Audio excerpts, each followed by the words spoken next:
Thank you, everyone, for being here today. It's truly an honor, for me to be standing here as the head coach at Indiana University. I want to start off by thanking, President Pam Whitten, Athletic Director Scott Dolson, and the Board of Trustees for this opportunity to lead this historic basketball program. 1 year ago today, I took the West Virginia job after I'd left Drake University, because I felt like it was a great fit for myself, my family. It had an administration that I greatly respected, and a fan base that was very supportive, and a community that was filled with great people. All that turned out to be true in that past year, and we were welcomed with open arms. We met some terrific people, and my family and I are beyond thankful for that. Obviously, my intention was to continue down that path and build on the progress that we made during this first year. However, the opportunity came along to be possibly be the head coach at Indiana, a dream job for anyone, but especially for someone that grew up in the Midwest watching the old Big 8 and Big 10 basketball. The chance to lead one of the biggest brands in college basketball was something I could not pass up. This place has many of those same qualities that my family and I look for and want to be around. And I have always looked for that fit for myself, for my family, and making sure it all aligned. We have an administration here that is 100% in alignment with navigating through this whole new era of college athletics. From the top down, there's no doubt that there's an extreme commitment to making sure we are on the upper edge of all of that. There are resources available here are some of the best in the entire country. We have a fan base that is passionate about the Hoosiers and provides a tremendous home court advantage. Everything is in place here for us to have the opportunity to win and to win at a high level. Now our job is to make that happen. I am so excited to get to work, and I know that it's where it all begins is with the work. It has to start and end there, because without that, you cannot have success. Resources certainly are a huge part of giving you those opportunities, but resources do not win games. We want to be a very process-oriented program with a core fabric built around that work. The people we surround ourselves with, and the players that have a desire to be a part of something special. We will want to build something that is sustainable for a long period of time, and we would do that by staying true to what this program is about. We will know we have made it when every time a fan, a booster, an alumni, or a former player comes to watch us play and turns on the TV, and after that game is over, that they are filled with pride because they have so much respect for how our team plays, how unselfish they are, the joy they play with, and the enthusiasm they play with, and their love for this university. Once we get there, and once we get there where everyone can watch us on a nightly basis, and then they can say with great pride on a consistent level that that is my team, that is when the banners will rise again. It's time for us to get to work. All right, we'll go ahead and start with questions. When you get on the mic, make sure you say your name and your outlet first. We'll go with Zach. Coach Zach Osterman, the Indianapolis Star. I guess just from your perspective, we've kind of heard President Whitten's perspective, Scott Dolson's perspective. From your perspective, how did this process unfold in terms of your opportunity to sit with both of them, to consider the Indiana job? Just what have these last few days in particular kind of been like from through your eyes?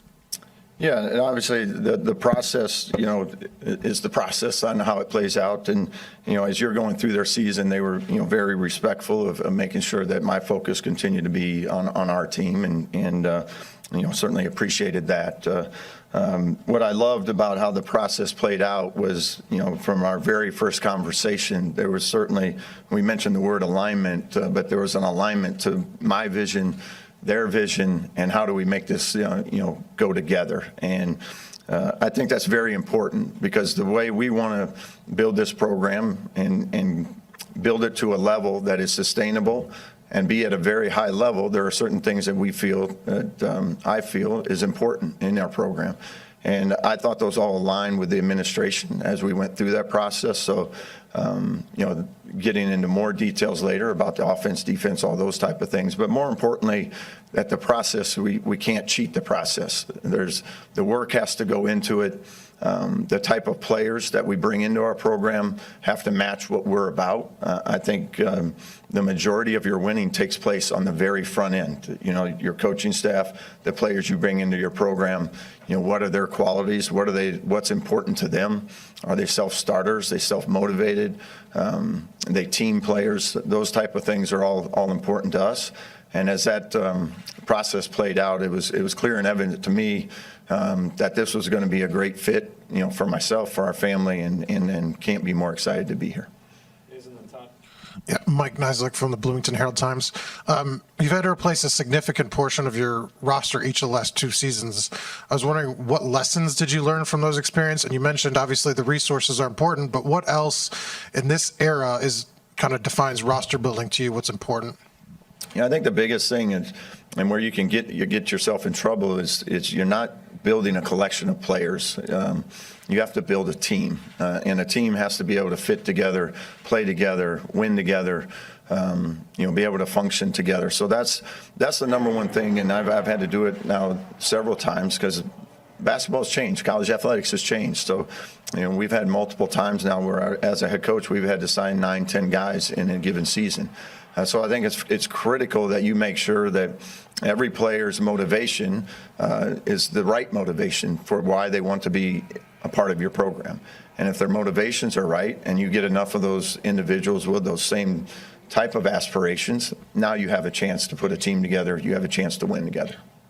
Todd and the Rabbit. Todd Golden with Hoosiers on SI. Darren, as part of what you just said, you can sell a vision to the players. How do the players buy into your vision? What have you been successful in doing to make them believe that you're the guy who can make that vision happen? Yeah, anytime you're at a new place, you can only use your past experiences and your coaching record and things. I think the biggest thing for them when I have discussions with them is, hey, here's you as a player. Here's how we play. Here's how we envision you. And maybe most importantly, be truthful. Talk to them about, hey, this is where we see you. We don't make promises that we can't keep.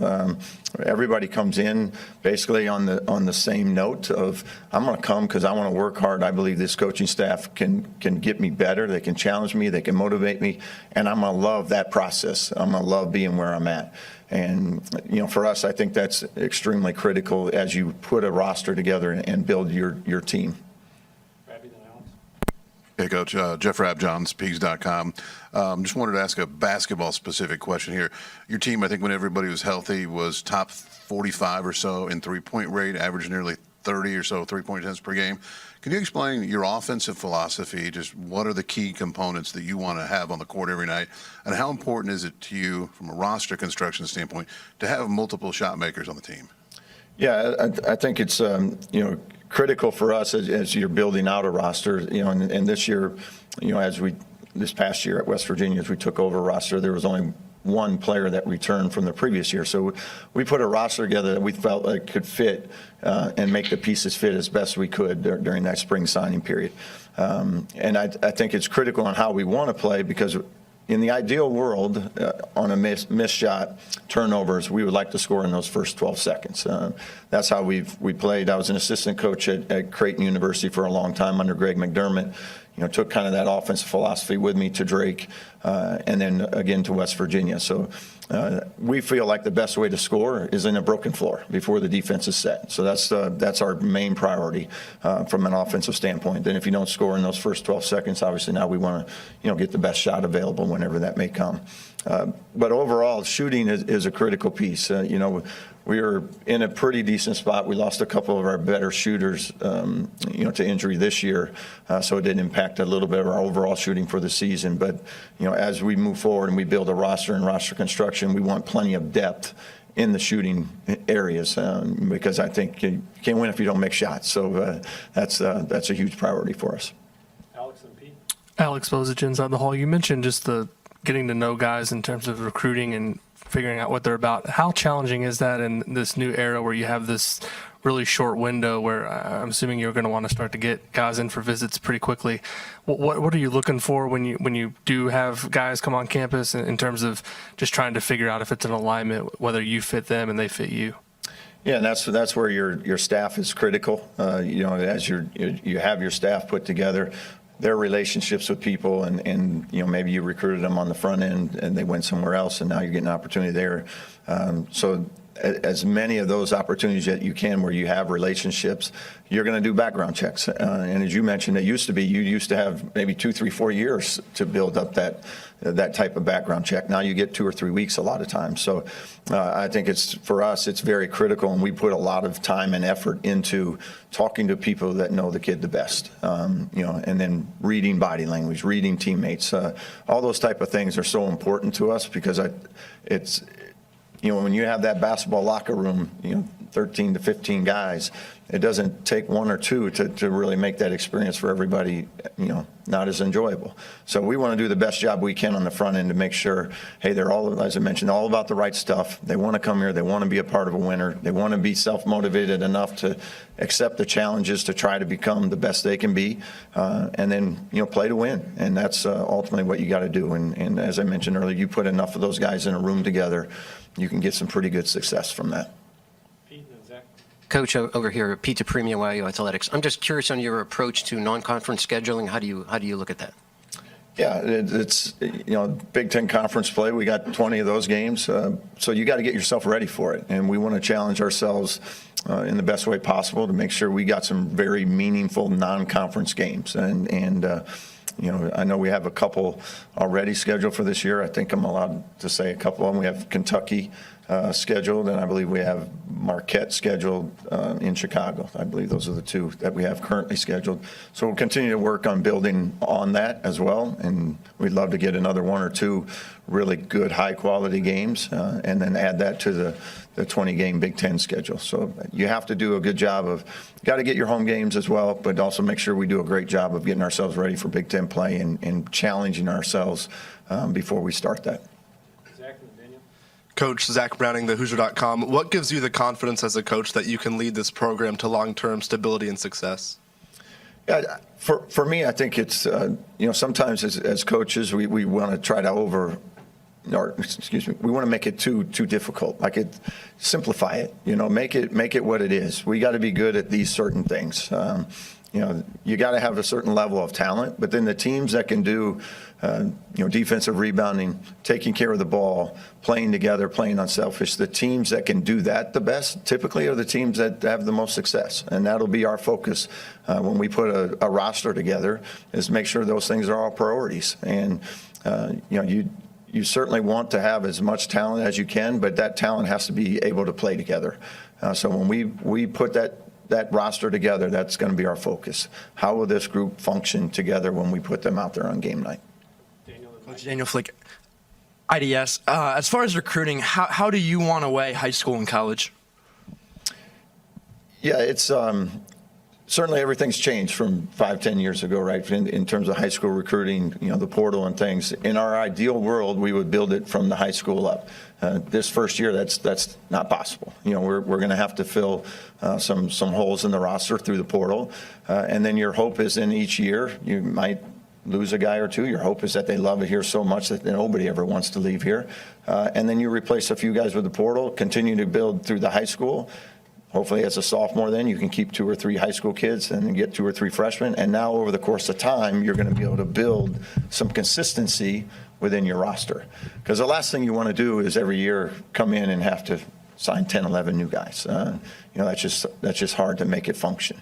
The first year you got to do what you got to do to get a roster put together, and then we build from there. And then hopefully that retention is as close to 100% as we can, because like we said, they just love it here. They enjoy it. We got the resources for them to stay here, and now you can build consistency, and that's ultimately what you want to get to. Yeah, hey, Coach. Mike Schumann with the Daily Hoosier. You had a high major job. Some people say this job is a fishbowl here. What do you think it says about you personally that you didn't hesitate and just jumped right into this opportunity? I hope everybody, every fan base wants to win. I want to win. We all want to win. So the passion is awesome. You want passion in a fan base. You want that. You thrive off that. Our players thrive off of that. So nobody's going to want to win as bad as I do, or our staff does, or our players do. So from my standpoint, let's do that. Let's do that together as a fan base, as a community. Let's rally around one another to let's go make this thing happen, and let's take this thing to as high a level as we can, and try to put that on a consistent basis. So I love the fact that we have a passionate fan base. I think it's awesome. Jim in the gym. Darren, Jim Coyle, Indiana Sports Beat Radio, and I know it's soon, but when will you talk to the current team members that are still here, the recruits, about whether or not there will be a place for them, and how do you look to adjust that into what you're building with your roster? Yeah, we're going to try to get with everybody individually. I will here in these next few days. A few of them are gone on spring break, but I'll get that chance to get in front of all of them, talk about, hey, I didn't recruit you. You didn't recruit me either. So, let's see where they're at. And, like I said, it all comes down to fit. If we have some guys on the current roster that still would love to be here, and it seems to make sense for both of us, let's do that. And if there's, some guys that feel like they could, find a better connection somewhere else, there's no hard feelings there. They didn't come here because I was the head coach. So I understand that. But, and then as you move forward, now it's just us, going out and finding the guys to fill around, whatever holes there are. But I think it's always good to take, a few days, to get in front of them, get to know each other. This is our first conversation together. So let's see what that looks like for everybody. Jack and then Seth. Hey, Darren. Jack Ankeny, Hoosiers on SI. You had quick turnarounds at both West Virginia and Drake. I think a 10-win improvement at West Virginia from before you got there. What were some of the key points to kind of generating that rapid success, and how do you kind of apply that to Indiana?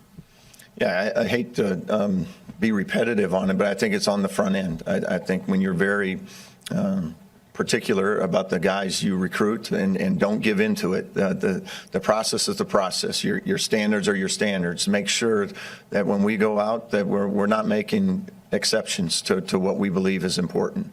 And when you have to sign 9, 10 guys, it's easy to go let's just give in for this particular one, and we're just not going to do that. I know our staff sometimes would get frustrated with hey, we got this kid, we can get him. Here's a few of the red flags, and we're out. And we just really believe that locker room is critical, because you cannot survive without a good locker room, and that's what will always make our focus. Seth Tao with the Daily Hoosier. Darren, this program over the last 25 years has really kind of towed the line between honoring the past and living in the past. I guess as a newcomer walking into a program with such history and tradition, how do you kind of view that back and forth? How do you uphold one side without going too far to the other? I think you embrace everything about the past. I mean, that's awesome. I mean, our history is our history, and it's a great history. Why would we not want to embrace that? Now my job is what the future looks like, and that's what we want to do. Is we want to be a part of that history and be a positive part of that history. So that for us is all former players and alumni from here. Yeah, we want to embrace them. That's awesome. This is their program. They built this thing, so we want to be a big part of that as we move forward. That's our goal. Hi, Coach. Anthony Calhoun, Wish TV Indianapolis. Congratulations on great opportunity here at IU. Over 20 plus years on the sidelines, how gratifying is it for you as a coach to have this opportunity of a lifetime? And does it feel like hard work finally paying off for you here with this opportunity with IU? Yeah, I mean, as I mentioned, this is one of the premier schools, basketball schools in the entire country. And to be standing here today, and you go back and look back, 28 years ago as a GA and where you started. And I've loved every place I've been. That's what I love the most. Your coaching journey is special. It's unique, for everyone. And I've enjoyed my time when I was a grad assistant at Creighton, all the way up and through assistants and head coaching. And now I'm looking forward to this next step. And I believe we can do some special things here. So I'm really excited about what that can look like and the people that are committed to making that happen. And we're going to do everything that we can, from our time and efforts to make it a reality. Trevor, the design. Hey, Darren. Trevor Andershock, Pigs.com. You mentioned being process-oriented. Do you credit that for your winning percentage in the close games that Scott mentioned? And then, two, what does process-oriented look like in games versus practice and just overall for you? Yeah, I think you got to give credit to the players a lot of times, like in those late games, like the execution piece and guys making plays, getting stops, all those things that, hopefully from June until, that January 12th game when you needed it, they put in that time and effort to put themselves in a position to go make those plays. From a practice standpoint, I believe in a very up-tempo, enthusiastic, energetic, practice slot. Like we don't sit out there for 3 hours. Like we go as hard as we can for about an hour and a half. As the season goes on, 60, 70 minutes. But it's very detail-oriented, fast-paced, and I think guys just get so much more out of that, and they learn a lot quicker to be put in those game situations that now they don't have to think. They've done it every day. They've had to react on and be quick on their feet, simulated by every practice that we have. Zion, and last question, we'll go to Will. Coach Becker, Zion Brown, IUSTV. Darren, we heard Dr. Witten kind of talk about the CEO aspect of being a college basketball coach now. Just in your eyes, what does that mean for you leading a program to be a CEO? Yeah, I think you look at it and go, there's a lot of people that are underneath that head coach, from assistant coaches to ops people to managers to the players to support staff, all very critical parts of your success. So I think, again, it's how do we get everybody so that we're all going in the same direction. We all have the same goals, and how do we make everybody's path, align with that? And, it starts from the top, and then they got to, feed off of me and the way I act and I interact with the people I'm around, and then it carries over all the way on down. And I think when you get that, it's kind of a thing of beauty, because you can just tell everybody's in sync. Like when you can see a team and how in sync they are and how connected they are. That's what I want our program to be from the top to the bottom. I want there to be a connectivity from every single person that touches our program. And, that's what I think a good CEO does. He empowers everybody to be the best they can be, and they're all thriving to do that because they know they get the opportunity to be themselves and to grow within our program. And that's what's exciting, especially when you're just starting a new program, or a new job here, is all of these people that are going to be a part of our success. Last question, Will. Will Foley, Inside the Hole. Darren, this is a program with national championship pedigree, but not much success in this century. How do you unlock the full potential of this program? Again, I'm not going to sit here and say, hey, we're going to win this amount of games or that amount of games. We're going to really focus on every day the process of what does it take to win games. And at the end of the day, if we're really good at that, those things will happen. But that's our single priority is very narrow focused on being elite at all those little things. And then the wins and losses, they're gonna work themselves out, because if you can do all those things the way you need to do them and the way I believe we can do them, then the wins are gonna come. Thanks, Coach. Thank you. Step to the side to take a couple pictures with the jersey. So that's the scene in Bloomington. You see Darian DeVries, most recent 6 years for him, includes 3 NCAA tourneys, and again, not making it West Virginia this year. There are many out there who believe it should be 4 of the last 6 years, but either way, did a really good job taking